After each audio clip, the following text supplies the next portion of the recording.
پھر قافلے ترتیب دو، سلام اس پر کہ اسرار محبت جس نے سمجھائے، سلام اس پر کہ جس نے زخم کھا کر پھول برسائے۔ اللهم صل على محمد وعلى آل محمد كما صليت على إبراهيم وعلى آل إبراهيم إنك حميد مجيد۔ اللهم بارك على محمد وعلى آل محمد كما باركت على إبراهيم وعلى آل إبراهيم إنك حميد مجيد۔ اعوذ باللہ من الشیطان الرجیم، بسم اللہ الرحمن الرحیم۔ مکی دور کا چوتھا اور پانچواں سال آج ہم پڑھیں گے۔ سب سے پہلے حسب معمول جوابات پہ نظر ڈال لیتے ہیں۔ اس دفعہ آپ نے بہت اچھے جوابات دیے، تقریباً سارے ہی صحیح تھے۔ تھوڑی سی اگر کمی تھی تو اس سوال میں تھی کہ جو لوگ ایمان لائے ان کا مقصد کیا تھا، تو اس میں کچھ لوگوں نے غلطی کی، اور ہم نے یہ بات کی تھی کہ ان کے پاس سب سے بڑی دولت جو تھی وہ ان کی بے غرضی تھی۔ وہ کسی مفاد کے لیے، کسی سوشل سرکل کے لیے، کسی دولت کے لیے نہیں آئے تھے، اسی لیے وہ اس راہ پہ ڈٹے رہے۔ آخری جو ہم نے بات جہاں پہ ختم کی تھی اس کو دوبارہ دیکھ لیتے ہیں۔ وہ یہ تھا کہ ہم نے یہ پڑھا تھا کہ پہلی وحی آئی تھی، آپ صلی اللہ علیہ وسلم پریشان ہوئے تھے، حضرت خدیجہ نے حقوق العباد کا حوالہ دے کے تسلی دی تھی، قریب کے لوگ اسلام لے آئے تھے، اور مشن جو کہ سورہ مدثر میں دیا گیا تھا اس پہ کام شروع ہو گیا تھا، اور 133 افراد شامل ہو گئے۔ اس سے اب ہم آگے چلتے ہیں۔ آج ہم مکی دور کا چوتھا اور پانچواں سال پڑھیں گے۔ یہ وضاحت کرتی چلوں کہ کچھ واقعات ایسے ہیں جو ہمیں ایگزیکٹ تاریخوں کے ساتھ تو نہیں ملتے، ظاہر کیلنڈرز تو نہیں تھے، لہٰذا مختلف کتابوں میں ان کا سال کسی کا کوئی اور کسی کا تھوڑا آگے کا بھی لکھا ہوا ہے، لیکن مجموعی طور پہ جو چیزیں ہم پڑھیں گے وہ ان دو سالوں کے درمیان ہی ہوئی ہیں۔ یعنی ان دو سالوں میں جو اہم چیزیں تھیں اس میں یہ تھی کہ سب سے پہلے دعوت عام کی ہدایت کر دی گئی، شدید مخالفت شروع ہو گئی، حضرت ابو طالب کے ذریعے پریشرائز کیا جانے لگا، دار ارقم کا قیام ہوا، اس کے بعد پھر مسلمانوں پہ کیا کیا گزر رہا تھا، اور اس کے بعد ہجرت حبشہ۔ ان ساری چیزوں کو اب ہم باری باری لے کے چلتے ہیں۔ سب سے پہلے یہ کہ اب تک تو ہم نے یہ پڑھا نا کہ خاموشی سے دعوت جاری تھی، نماز بھی خاموشی سے پڑھی جا رہی تھی، تعداد تو ابھی بھی تھوڑی ہی ہے۔ 133 افراد کتنے ہوتے ہیں؟ اتنے افراد میں بھی جو آیات آتی ہیں وہ یہی پیغام دیتی ہیں۔ سورہ شعراء کی آیات آتی ہیں، اس میں ذکر ہوتا ہے کہ اپنے قریب ترین رشتہ داروں کو ڈرائیے، اور سورہ حجر کی آیت آتی ہے، اس میں بھی یہ فرمایا جاتا ہے کہ اے نبی، جس چیز کا آپ کو حکم دیا جا رہا ہے اس کو ببانگ دہل کہہ دیجئے، مشرکین کی پرواہ نہ کیجئے۔ نبی کریم صلی اللہ علیہ وسلم نے اس کے بعد یہی کیا۔ پھر آپ نے آغاز کیا اور آپ نے آ کے اعلان کیا، اور اعلان کرنے کے سٹیپس کیا تھے؟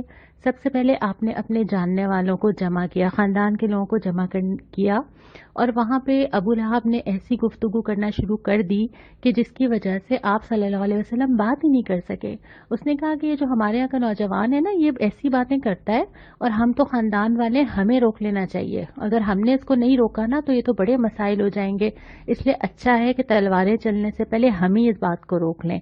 موقع ہی نہیں بنا کہ آپ اپنی بات کر پاتے، لیکن ایسا نہیں تھا کہ آپ نے ہمت ہاری ہو، آپ نے دوبارہ جمع کیا، سب لوگ آئے، دعوت کا اہتمام کیا گیا۔ ضیافت کے بعد پھر آپ نے اپنی بات رکھی نا، لوگوں کو دعوت دی کہ دیکھو میں اللہ کا رسول ہوں اور یہی سیدھا راستہ ہے۔ مذاق بنایا گیا، لوگ سوچ سمجھ کے آئے تھے کہ آپ کو بات نہیں کرنے دیں گے، ایک دوسرے کی طرف دیکھ کے ہنسے، لیکن اس کے درمیان ایک نوجوان کھڑا ہوا۔ اچھا، یہ نوجوان حضرت علی رضی اللہ تعالی عنہ، آپ کو یاد ہے نا ان کے قبول اسلام کا قصہ ہم نے پچھلی دفعہ پڑھا تھا، تو ان کی عمر کیا تھی؟ 10 سال، 3 سال اور گزر چکے ہیں، تو اب عمر کیا ہوگی؟ 13 سال۔ 13 سال کا ایک ٹین ایجر وہ کھڑا ہو کے ان تمام لوگوں کے درمیان جو قریش کے رئیس تھے، سردار تھے، ان کے درمیان کھڑے ہو کے کیا کہتا ہے؟ ٹھیک ہے، مجھے آنکھوں کا مسئلہ ہے، میری آنکھوں میں تکلیف ہے، میری ٹانگیں بھی پتلی ہیں، ٹھیک ہے میں سب سے ینگ ہوں یہاں پر، میں چھوٹا ہوں، لیکن میں آپ کا ساتھ دوں گا۔ اور آپ آگے حضرت علی کی پوری زندگی دیکھیں، انہوں نے اس وعدے کو کیسا نبھایا، حالانکہ اس وقت ان کی کیا عمر تھی، لیکن چونکہ سوچ سمجھ کے آئے تھے، ایک دفعہ قدم رکھ دیا تھا، ساری زندگی اس کو پھر ثابت کیا۔ لوگوں نے مذاق اڑایا، لیکن آج تاریخ میں ہم کس کو یاد رکھتے ہیں؟ مذاق اڑانے والے کو یا وقت پہ دین کا ساتھ دینے والے کو؟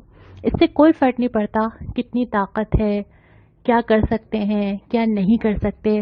فرق اس سے پڑتا ہے کہ جب دین کو ضرورت ہو تو انسان کھڑا ہو کے کہے کہ میں حاضر ہوں۔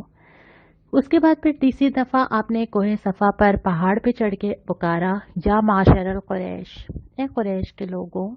اور اس کے بعد سب سے پہلے آپ نے ذکر کیا کہ یہ بتاؤ کہ اگر میں یہ کہوں کہ یہاں سے ایک لشکر چلا آ رہا ہے پہاڑ کے پیچھے سے، میری بات مانو گے؟ لوگوں نے فوراً کہا کہ بالکل مانیں گے، کیونکہ آپ تو جھوٹ نہیں بولتے، آپ کا تو پورا کردار ہم نے دیکھا ہوا ہے، شخصیت دیکھی ہوئی ہے۔ لیکن اس کے بعد آپ نے کہا کہ اچھا پھر میں تمہیں بتانا چاہتا ہوں کہ میں اللہ کا رسول ہوں، اور آپ نے دعوت پیش کی۔ تو اس کے جواب میں ابو لہب نے، جو آپ صلی اللہ علیہ وسلم کا چچا تھا، کتنا تکلیف دہ ہوتا ہے نا قریب کے رشتے سے ایسی باتیں سننا، اس نے کہا غارت ہو جاؤ، نعوذ باللہ، کیا اس لیے ہمیں یہاں پہ جمع کیا ہے؟ اس کے جواب میں پھر اللہ تعالیٰ نے سورہ لہب نازل کی کہ تباہ اور نامراد ہو گیا ابو لہب، اور ٹوٹ گئے اس کے ہاتھ اور اس کی بیوی بھی، اور آپ اس کا ترجمہ پھر پڑھ لیجئے گا۔ ہم نے جب یہ ذکر کیا تھا نا، قرآن ایسے ساتھ ساتھ رہنمائی کرتا ہے، اللہ تعالیٰ جیسے جیسے واقعات چلتے چلے جا رہے ہیں، اللہ تعالیٰ قرآن کے آیات نازل کرتے جا رہے ہیں۔ تو ہم حضور صلی اللہ علیہ وسلم کے مشن اور سیرت اور قرآن کو جوڑ کے پڑھیں گے تو ہمیں سمجھ میں آئے گا کہ یہ چیزیں ساتھ ساتھ چل رہی ہوتی ہیں۔ اس کے بعد پھر ایک مرحلہ یہ آیا، حرم کعبہ میں توحید کا اعلان کر دیا گیا۔ جب تک چیزیں چھپی ہوئی تھی، ری ایکشن بھی چھپا ہوا تھا۔ پہلے اعلانیہ تو سامنے نہیں آئے تھے، تو قریش نے بھی اعلانیہ مخالفت نہیں کی تھی، لیکن اب یہ معاملہ ہو گیا تھا کہ حرم میں جا کے جب قرآن پڑھا گیا، تلواریں نکل آئیں، اذیتیں دی گئیں، پہلا خون بھی جو ہے وہ اسی وجہ سے مکہ کے فرش پہ گرا۔ اب یہ سوال یہ پیدا ہوتا ہے کہ کیا خاموشی میں عافیت تھی نا؟ تھوڑے سے لوگ تھے، خاموشی میں رہتے، عبادت کرتے رہتے، نماز پڑھتے رہتے، قرآن آتا رہتا، کیوں اعلانیہ دعوت؟ کیوں اپنے آپ کو مشکل میں ڈالا؟ تھوڑے سے تو تھے، کچھ نظر بھی نہیں آ رہا تھا، اسکوپ بھی نہیں تھا، کچل دیے جاتے، کیوں یہ کہا جا رہا تھا کہ اب نکلیے اور اعلان کیجئے؟ اس پہ آپ پورا ہفتہ غور کیجئے، اور میں آپ سے انشاءاللہ اس پہ اگلے ہفتے بات کروں گی۔ اب یہ ہوا کہ جب یہ اعلان کر دیا گیا تو قریش کی بھی شدید مخالفت سامنے آ گئی، اور اس مخالفت کے دو پہلو تھے نا، ایک تو وہ اسباب تھے جس کی وجہ سے وہ مخالفت کی جا رہی تھی، اور پھر وہ انداز تھے جو مخالفت کے لیے اختیار کیے جا رہے تھے۔ اسباب کیا تھے؟ جب بھی لا الہ الا اللہ کسی نے سنا اور اس کو سمجھ لیا، اس کو پتہ چل گیا کہ اس کا مقصد یہ ہے کہ ساری چیزیں چھوڑنی پڑیں گی۔ اس زمانے میں جس نے کلمہ پڑھا اس کو بھی پتا تھا کہ وہ کیا کہہ رہا ہے، اور جس نے کلمہ سنا اس کو بھی پتا تھا کہ یہ کس چیز کو چیلنج کر رہے ہیں۔ تو قریش کو ٹھیک ٹھیک سمجھ آ رہا تھا کہ پہلی چیز کیا ہوگی، اپنا اختیار چھوڑنا ہوگا، اور یہ انفرادی طور پہ بھی ہر انسان کو بھی کرنا ہوتا ہے، اور یہ اجتماعی طور پہ بھی کرنا ہوتا ہے۔ اپنا اختیار تو چھوڑنا ہی پڑے گا، اب تو ہر چیز ڈیسائیڈ ہوگی اللہ تعالیٰ کے قانون کے مطابق، اب تو اللہ تعالیٰ بتائیں گے کہ کیا کرنا ہے اور کیا نہیں کرنا۔ دوسری چیز یہ کہ ٹرینڈز نہیں چلیں گے، باپ دادا نے جو کہا اگر وہ شریعت کے مطابق ہے تو اچھی بات ہے، نہیں ہے تو وہ بھی نہیں چلے گا۔ تیسری بات یہ کہ اقتدار اور سرداری کا تو سوال ہی پیدا نہیں ہوتا، کوئی بھی اقتدار اللہ اور رسول کی اطاعت سے باہر ہو ہی نہیں سکتا۔ تو اب تو باؤنڈریز طے ہو گئی ہیں، اس کے اندر ہی رہنا ہوگا اگر اسلام ایک دفعہ آ گیا۔ پھر یہ کہ ایک فطرتاً جو ہے وہ قریش عیسائیوں سے دشمنی اور عداوت رکھتے تھے اہل کتاب ہونے کی وجہ سے، اور مسلمانوں کی اسلام کی بہت ساری چیزیں ان سے قریب تھیں یا میچ ہو رہی تھیں، لہٰذا اس وجہ سے بھی انہوں نے ایک عداوت شروع سے ہی پال لی تھی۔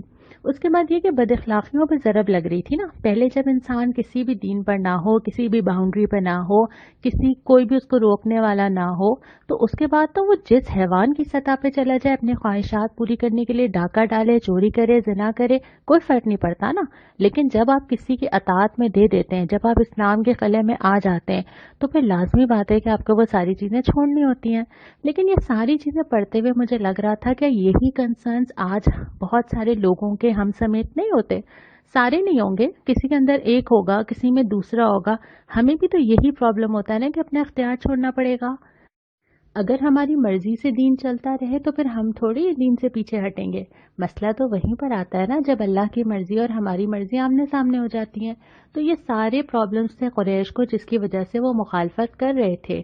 اور اس مخالفت کا طریقہ کیا تھا؟ ایک تو یہ کہ مسلمانوں کا مذاق اڑانا، جہاں پہ جا کے وہ بات کریں ان کے اگینسٹ کوئی بات کہنا، کہیں مجنون کہنا، کہیں یہ کہنا کہ یہ تو شاعری کرتے ہیں، کہیں آیات سنائی جا رہی ہیں تو نقل اتارنا، تحقیر کرنا، یہ کہنا کہ یہ لوگ تو معاشرے کے قریب ترین لوگ ہیں اس لیے یہ آ گئے. دوسری بات ہے کہ پروپیگنڈا کرنا، اتنے شک پیدا کر دینا، اتنی باتیں کرنا کہ کنفیوژن کریٹ ہو جائے. اور اگلی چیز جو ہم نے قرآن میں بھی پڑھا تھا، لہو الحدیث، یعنی ایسی چیزیں خرید کے پیسے انویسٹ کر کے ایسی محفلیں سجانا، گانے والوں کو ہائر کرنا، لوگوں کو انگیج کر دینا کہ لوگوں کا دھیان ہی نہ رہے کہ وہ یہ باتیں سنیں. اگلی چیز انہوں نے کوشش یہ کی کہ آفرز کی جائے نا، ابھی ہم آگے بھی پڑھتے ہیں، اور وہ آفرز اسی طرح کی تھیں کہ بس دین اپنے تک رکھ لینا، ضرورت نہیں ہے نا پھیلانے کی، خود جو کرنا ہے کریں، ہمیں کچھ نہ بولیں. اس طرح سے انہوں نے کوشش کی، کسی کو مال کی آفر کی، کسی کو کچھ اور طریقے سے. پھر یہ کہ مطالبات اور سوالات سے پریشان کیا کہ یہ کیوں نہیں ہو جاتا، اچھا قیامت آنی ہے تو آ جائے نا، کیوں نہیں آتی؟ اچھا اگر مال ملتا ہے تو تم لوگ کیوں اتنے مفلس ہو، تمہارے پاس کیوں نہیں آتا مال؟ اور پھر اس طرح کے اتنے مسائل پیدا کر دینا، اور اس کے ساتھ ساتھ ظلم و ستم، شدید ظلم و ستم. اور یہ ظلم و ستم صرف یہ نہیں تھا کہ کسی نے کچھ کہہ دیا یا غصہ کر دیا. اس میں آپ اگر انشاءاللہ سیرت کی کوئی کتاب پڑھیں گے تو اس کے اندر راستے میں کانٹے بچھا دینا اللہ کے نبی صلی اللہ علیہ وسلم کے، نماز کے دوران نجاست ڈال دینا، گلے میں چادر ڈال کے کھینچنا کہ آپ صلی اللہ علیہ وسلم نماز پڑھتے ہوئے گھٹنوں کے بل گر جائیں، نعوذ باللہ. اور جو لوگ آپ صلی اللہ علیہ وسلم کے ساتھ تھے ان کے لیے بھی دین آسان تھوڑی تھا. ہم چاہتے ہیں کہ چیزیں آسان سیٹل رہیں، ایسا کبھی نہیں ہوا. ان لوگوں نے کیا کیا نہیں سہا. حضرت خباب کے بارے میں آتا ہے کہ کوئلے جلائے گئے، زمین پہ ڈال کے ان کو اس کے اوپر لٹا دیا گیا، یہاں تک کہ کوئلے ٹھنڈے ہو گئے، اور سالوں بعد بھی ان کے جسم پہ وہ سفید نشان تھے، جیسے برس کے نشان ہوتے ہیں نا، وائٹ، وہ ان کی کمر پہ نشان تھے. حضرت بلال کو پورے شہر میں گھسیٹا جاتا تھا. پھر حضرت عمار جتنا ان کو مارا گیا، حضرت سمیہ جن کو مار کے شہید کر دیا گیا. تو یہ سارے واقعات جو ہیں، یہ کیا دین اتنی آسانی سے پہنچا ہے مجھ تک؟ یہ جو آج میں سیرت پڑھ رہی ہوں یا قرآن اٹھا لیتی ہوں، اس کے پیچھے کیسی قربانیاں ہیں نا. اور جب میں اللہ تعالیٰ کے پاس جاؤں گی تو میرے پاس کون سی قربانی ہوگی اس دین کے لیے؟ میں نے کیا برداشت کیا اس دین کے لیے؟ میں کتنا آگے چلی ہوں؟ میں نے کیا دیا ہے اللہ کو، جس کو جا کے میں کہوں کہ اے اللہ آپ کے دین کے لیے میں نے اتنی تکلیفیں اٹھائی ہیں، کیا کیا پیش کروں گی میں؟ اور یہ تو وہ تکلیفیں تھیں جو جسمانی طور پہ دی جا رہی تھیں نا. ایک اور ذریعہ بھی تھا جو مینٹل سٹریس تھا، اور وہ تھا پریشرائز کرنا.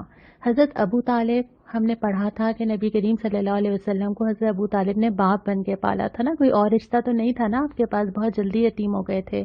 وہ حضرت ابو طالب سے جا کے شکایتیں کی جا رہی تھیں. پہلی دفعہ یہ کہا کہ اچھا آپ ان سے کہہ دیں محمد صلی اللہ علیہ وسلم سے کہ ہمیں برا نہ کہیں نا، اپنا دین اپنے تک رکھیں. اور پھر یہ کہ یا پھر آپ ہٹ جائیں، آپ سرپرستی کرتے ہیں تو ہمارے لیے مشکل ہوتی ہے. حضرت ابو طالب نے نبی کریم صلی اللہ علیہ وسلم کو بلایا، ان کو یہ بات بتائی. آپ نے فرمایا کہ اچھا اگر یہ لوگ صرف ایک بات مان لیں اور اس پہ راضی ہو جائیں، تمام عرب ان کا غلام ہو جائے گا. وہ ایک بات کیا تھی؟ لا الہ الا اللہ. دوسری دفعہ پھر یہ ہوا، پھر ابو طالب کے پاس گئے قریش، اور اس دفعہ وہ عمارہ بن ولید ایک نوجوان تھے، بہت عالی شان، بہت اچھے، بہت جنگجو، تربیت یافتہ. ان کو لے کے گئے کہ اچھا بدل لیتے ہیں، چلیں اس کو آپ رکھ لیجئے، محمد صلی اللہ علیہ وسلم مجھے دے دیجئے. اس پہ حضرت ابو طالب کو بہت غصہ آیا، اور غصہ آنا بھی چاہیے تھا.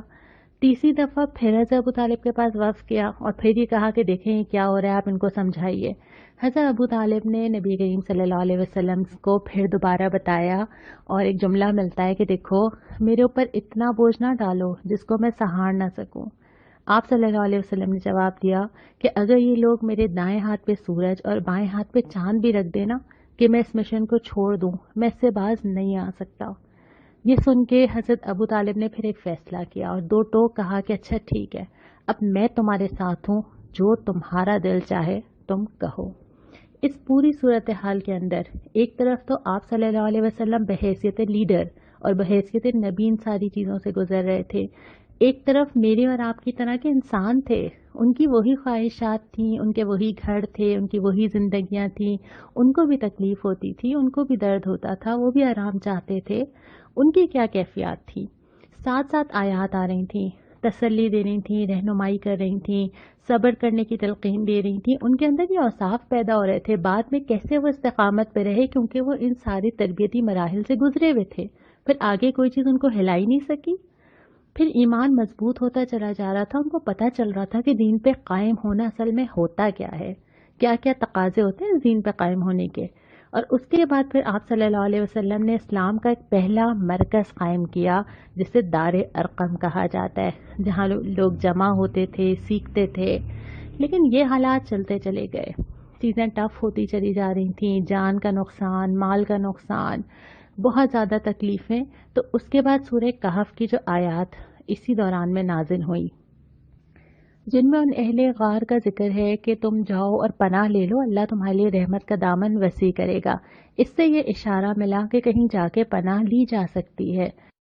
پھر آپ صلی اللہ علیہ وسلم نے یہ ہدایت فرمائی کہ جو حبشہ جا سکتا ہے، جو کہ قریب کی ایک تجارت گاہ تھی اور جہاں کا بادشاہ نجاشی کہلاتا تھا، اور وہ اچھا بھی تھا، رحم دل تھا، اور یہ امید تھی کہ وہاں پہ عافیت مل جائے گی، تو اپنے کا جو جا سکتا ہے وہ چلا جائے۔ پہلے تھوڑے سے لوگ گئے، 15-16 لوگ گئے، اس کے بعد پھر دوسری دفعہ میں لوگ زیادہ ہو گئے، یعنی 82-83 تقریباً لوگ ہو گئے۔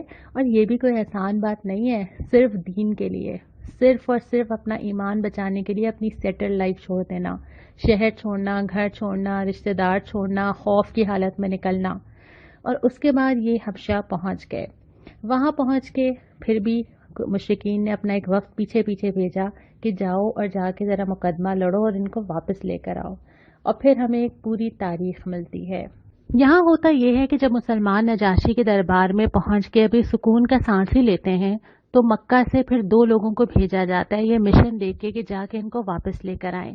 یہ 2 عمرو بن العاص اور عبداللہ بن ربیعہ، یہ دونوں جاتے ہیں نجاشی کے دربار میں، اور اس سے جا کے کہتے ہیں کہ ہمارے ہاں کے کچھ نادان نوجوان ہیں، ایک نیا مذہب بنا لیا ہے، ہمارے درمیان فتنہ پیدا کر دیا، اور اب پناہ لینے آپ کے پاس آ گئے، بس اب ان کو ہمارے حوالے کر دینا، ہم ان سے نمٹ لیں گے۔ نجاشی کہتا ہے کہ نہیں، میں ان سے پوچھوں گا، پہلے میں ان کا پوائنٹ آف ویو بھی لوں گا۔ وہ مسلمانوں کو بلاتا ہے، مسلمان آپس میں سوچتے ہیں کہ کیا بات کی جائے نا۔ حضرت جعفر رضی اللہ تعالی عنہ جو حضرت علی کے بھائی تھے، ان کو اپنا لیڈر بنایا جاتا ہے کہ ہمارے بہاف پہ آپ بات کریں گے، اور یہی طے ہوتا ہے کہ جو حق ہے، جو سچ ہے، بس وہ بے لاگ طریقے سے رکھ دیا جائے گا۔ حضرت جعفر حاضر ہوتے ہیں، نجاشی ان سے پوچھتا ہے کہ بتاؤ کیا معاملہ ہے۔ وہ کہتے ہیں کہ دیکھیں، ہم ہر قسم کی برائیاں کرتے تھے، ہم قتل کرتے تھے، ہم زنا کرتے تھے، ہم چوری کرتے تھے، ہمارے اندر ہر قسم کی اخلاقی برائیاں تھیں۔ ایک شخص آتا ہے اور وہ ہمیں پکارتا ہے، اور پھر وہ ہم سے کہتا ہے کہ یہ چھوڑ دو اور ایک اللہ کی عبادت کرو، اور وہ اللہ کا رسول ہے، ہم نے اس کی اطاعت کی، ہماری زندگی میں اتنا کچھ اچھا ہو گیا، اور اب ان لوگوں نے ہمیں تنگ کرنا شروع کیا، یہاں تک کہ انہوں نے ہمیں ہماری جگہ سے بے گھر کر دیا، اور ان کے ظلم و ستم سے تنگ آ کے تو ہم یہاں آئے پناہ مانگنے۔ اس پر نجاشی کہتا ہے کہ تمہارا رسول کیا لایا ہے، ذرا مجھے سناؤ۔ تو وہ سورہ مریم کی کچھ ابتدائی آیات سناتے ہیں۔ یہ سن کے اس کی اپنی آنکھوں میں آنسو آ جاتے ہیں، اور وہ کہتا ہے کہ یہ تو وہی کلام ہے جو عیسیٰ علیہ السلام کے پاس تھا، اور یہ ملتی جلتی چیز ہے۔ اور وہ ان کو کہہ دیتا ہے مشرکین کو کہ نہیں، میں واپس نہیں کروں گا۔ مایوس ہوتے ہیں، لیکن پھر ایک اور پلان بناتے ہیں۔ اگلے دن دوبارہ آتے ہیں اور سوچتے ہیں کوئی ایسی بات لائی جائے جس کی وجہ سے کنفیوژن کریٹ ہو۔ دوسرے دن دوبارہ آ کے کہتے ہیں کہ آپ کو پتہ ہے کہ یہ عیسیٰ ابن مریم کے بارے میں کیا کہتے ہیں۔ نجاشی پھر ان کو بلاتا ہے، پوچھتا ہے کہ حضرت عیسیٰ علیہ السلام کے بارے میں تمہارا کیا عقیدہ ہے۔ حضرت جعفر رضی اللہ تعالی عنہ فرماتے ہیں، حضرت عیسیٰ اللہ کے بندے، اس کے رسول، اس کی روح اور اس کا کلمہ ہے، جسے اللہ تعالیٰ نے کنواری اور پاک دامن حضرت مریم کے اوپر القا کیا تھا۔ یہ سن کے نجاشی ایک تنکا اٹھاتا ہے اور کہتا ہے کہ بلا شبہ جو تم نے حضرت عیسیٰ علیہ السلام کے بارے میں بیان کیا ہے، اس سے ایک تنکا بھی زیادہ حیثیت نہیں ہے، تم نے بالکل ٹھیک بات کی ہے۔ اور اس کے بعد پھر مشرکین کے اس وقت کو واپس آنا پڑتا ہے، کیونکہ نجاشی کہتا ہے کہ اب یہ لوگ میری امن میں ہیں اور ان کو کوئی نقصان میری جگہ پہ کوئی نہیں پہنچا سکتا۔ ایک جگہ تو نصیب ہوئی مسلمانوں کو، لیکن یہ تو تھوڑے سے تھے نا، یہ تو 100 سے بھی کم لوگ تھے جو یہاں پہنچے تھے ابھی۔ لیکن مکہ میں کیا ہو رہا تھا؟ مکہ میں جو لوگ باقی تھے اس ہجرت کے بعد قریش کے ظلم و ستم میں، غصے میں اور زیادہ اضافہ ہو گیا تھا، اور ان کو یہ نظر آ رہا تھا کہ ان کی ریچ بڑھ رہی ہے، اور مکہ میں ہر طرح کے مظالم نبی کریم صلی اللہ علیہ وسلم پر بھی اور آپ کے ساتھ کے جتنے ساتھی تھے ان پر بھی ہو رہے تھے۔ مکہ میں مسلمان جو تکلیفیں اٹھا رہے تھے، آپ صلی اللہ علیہ وسلم کی اولاد اور آپ صلی اللہ علیہ وسلم کے بیٹوں کے وفات پر جو آپ صلی اللہ علیہ وسلم کو کہا جا رہا تھا، کس طرح ذہنی اور نفسیاتی طریقے سے پریشان کیا جا رہا تھا، اگلی دفعہ ہم پھر اس کو 6 سال سے آغاز کریں گے۔ آج کی جو حدیث ہے وہ حالات کے لحاظ سے ہی ہے۔ آپ صلی اللہ علیہ وسلم نے فرمایا کہ خدا سے ڈرنے والوں کے لیے جس کے اندر تقویٰ ہو، دولت مند ہونا یا مال ہونے میں کوئی نقصان دہ نہیں ہے، لیکن صحت دولت سے زیادہ بہترین نعمت ہے، اور دل کا اطمینان خدا کی نعمتوں میں سے ایک نعمت ہے۔ یعنی آپ کے پاس سب کچھ ہو، دنیا کھلی ہوئی ہے نا، سب کچھ موجود ہے، مال بھی ہوگا، صحت کے ڈر سے ہم گھر کے اندر بند ہیں نا، تو زیادہ بڑی نعمت کون سی ہوئی؟ اور پھر یہ کہ اگر آپ کا دل میں ہی سکون نہ ہو تو آپ کو کوئی چیز اچھی نہیں لگتی۔ تو یہ دونوں چیزیں جن کو انسان دنیا میں نعمتیں کنسیڈر ہی نہیں کر رہا ہوتا، وہ مال کو، گھر کو، چیزوں کو کر رہا ہوتا ہے، اس سے زیادہ بڑی نعمتیں یہ ہیں کہ انسان کے دل میں اطمینان ہو اور انسان صحت مند حالت میں ہو۔ آج جو سوال مجھے آپ سے کرنا ہے وہ یہ کرنا ہے کہ یہ 6 چیزیں آپ کے سامنے لکھی ہوئی ہیں جو آپ نے آج کا پورا لیسن سنا: عبادات، قرآن سے تعلق، اپنی تربیت، حالات کا مقابلہ، دوسروں کو دین کی طرف بلانا اور اسلام کو قائم کرنے کی کوشش کرنا۔ ان میں سے کون سا کام پہلے کرنا چاہیے اور کون سا کام بعد میں کرنا چاہیے، اس کی آپ نمبرنگ کریں گے، یعنی آپ ترتیب بنائیں گے کہ سب سے پہلے کون سا اختیار کیا جائے گا اور سب سے بعد میں کون سا کیا جائے گا۔ آج کی سنت بھی، آج کل اس سنت پہ عمل کرنا ہمارے لیے بہت آسان ہے کیونکہ اس کے بہت سارے موقع ہیں۔ سنت یہ ہے کہ نبی کریم صلی اللہ علیہ وسلم بیماروں کی خبر گیری کا بہت اہتمام کرتے تھے۔ کسی کی بیماری کو پتہ چلتا، خود عیادت کے لیے تشریف لے کے جاتے تھے، اور یہ بھی نہیں تھا کہ خود ہی، بلکہ لوگوں سے معلوم بھی کرتے تھے کہ اب اس کی کیسی طبیعت ہے۔ کسی چیز کی بیمار کو خواہش ہو، اس کے پاس جا کے اس سے پوچھتے تھے، اگر وہ نقصان دہ نہیں ہے تو پھر وہ اس کو منگوا کے دیتے تھے، تسلی دیتے تھے، یہ بہت ضروری ہے۔ اور اس کے بعد اس کے لیے دعا کرتے تھے، اسأل اللہ العظیم رب العرش العظیم ان یشفیک، میں اللہ رب عرش عظیم سے دعا کرتا ہوں جس کے ہاتھ میں سب کچھ ہے کہ وہ تمہیں شفا دے۔ تو آج کل اس سنت پہ ہم بہت زیادہ عمل کر کے ثواب کما سکتے ہیں۔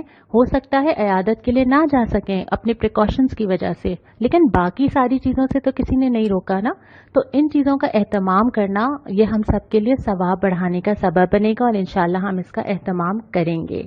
اس کے بعد بس اگلی کلاس میں ہم انشاءاللہ تعالی 6 سال سے آغاز کریں گے۔ وآخر دعوانا ان الحمدللہ رب العالمین۔ اس پر جو سچائی کی خاطر دکھ اٹھاتا تھا، سلام اس پر جو بھوکا رہ کے اوروں کو کھلاتا تھا۔